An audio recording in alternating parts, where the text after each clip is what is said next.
For the linear function g, the table shows 4 values of x and their corresponding values of g of x. The function can be written as g of x equals to mx plus b, where m and b are constants. What is the value of b? We can use Desmos to get the linear function value here, and we can get the value of the constant b. Using Desmos to get the linear function in slope-intercept form like this one, we don't need 4 points. We need just 2 points. So we can choose any 2 points in the table over here. Let me take the first 2 points. And also this g of x represents the y coordinate. So in the equation value here, we can replace this g of x by y. Then we have y equals to mx plus b.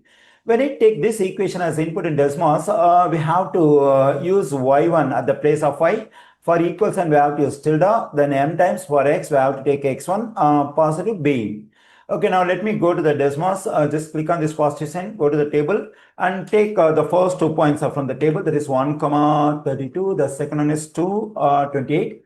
Now let me take the equation as input. That is y1, then tilde, m times x1, positive b. Okay, here I got the value of the constant b, that is 36. So we find 36 in answer choice D. So the correct answer choice for this question is D.